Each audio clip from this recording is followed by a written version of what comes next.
Ladies and gentlemen, free speech is on the ballot.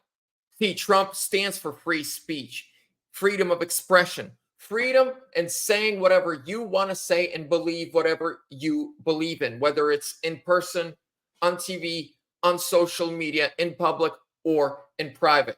The left, they do not. They believe that they should be able to control what you say, what you think, what you believe, and what you post on social media. We saw it greatly on Twitter X when they took down the sitting president of the United States and most of his supporters and a lot of people from his administration in 2020. Well, not anymore. We see Elon Musk has purchased Twitter. He's standing up for truth and freedom of speech. We see what's going on in Brazil and America. Not only are we responsible for returning free speech as the beacon at the top of our hill, but also that we make sure that there is freedom of speech around the world and that banana republic and corrupt dictators cannot shut it down. And we're about to get into it because JD Vance has made some bold statements. Hello, ladies and gentlemen. Welcome back to VT Politics. I want to give a big shout out to the sponsor of today's video, VERITY Metals. Ladies and gentlemen, they are printing trillions and trillions of dollars, sending them overseas to other countries to fight wars that have nothing to do with you or your family. Then they tax you, and then inflation is killing your money, but wages are not keeping up. This is where physical, tangible, in your hands, constitutional money comes in. Gold and silver. VERITY Metals have graded coins. They have one-of-ones, Trump mugshot. They have American Eagles, Canadian Maple Leafs, and everything and anything in between. And you can get free silver on qualifying orders when you tell them Vlad sent you. So go to veritymetals.com or call them at 480-717-9081. Links down below in the description. Let's get right into it. Now, the other thing is we've got to be willing to use American soft power to promote a free speech society. So you talk about Brazil, the leader, I forget exactly which official it was within the European Union, but sent Elon this threatening letter that basically said, we're going to arrest you if you platform Donald Trump, who, by the way, is the likely next president of the United States. So what America should be saying is, oh, if NATO wants us to continue supporting them, and NATO wants us to continue to be a good participant in this military alliance, why don't you respect American values and respect free speech?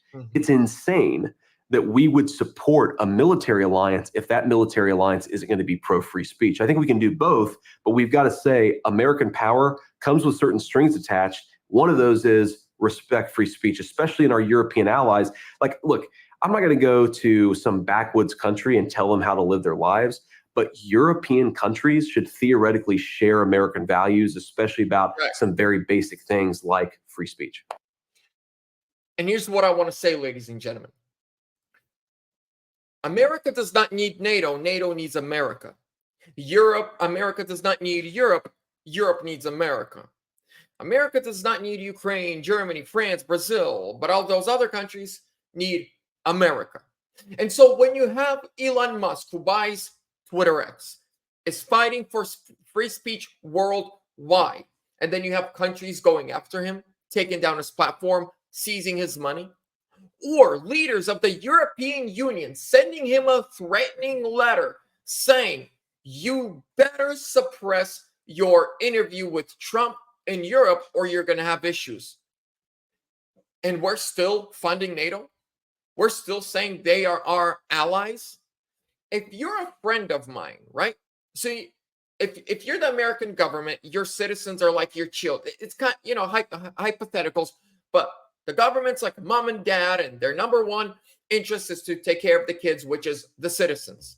The other countries' allies are the friends. If my friend comes to one of my kids and says, if you don't do what I tell you to do, I'm gonna spank you, even though my kid is doing what is right and I allow him, but he's threatening, especially if it's in my house, that's no friend of mine. That's an enemy. That is a wolf in sheep's clothing. That is somebody that is using me for their own desires. And whenever I run out of money, they'll say, bye. We don't need NATO. We shouldn't be in NATO. Or the UN. What's the point of the UN? Have you ever thought about it? Recently, I've been thinking about the UN. What do they do? We fund over 27% of the UN's yearly budget. We, the American tax dollar payer, we fund over 27% of the UN every year. Why? No other country comes close to the amount of money that we give up.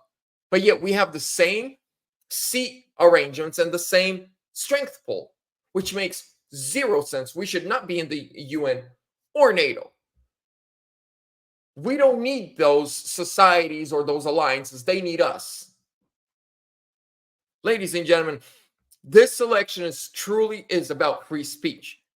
We either save our republic, we get free speech, or, trust me, the fight for free speech is going to get even harder and harder and harder.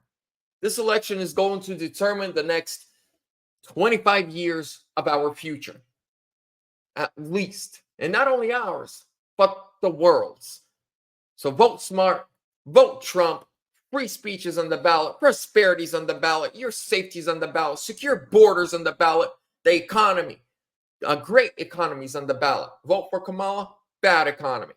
Vote for Trump, great economy. No tax on tips, no tax on Social Security, and no tax on overtime pay. Those are three promises Trump has made. Trump 2020.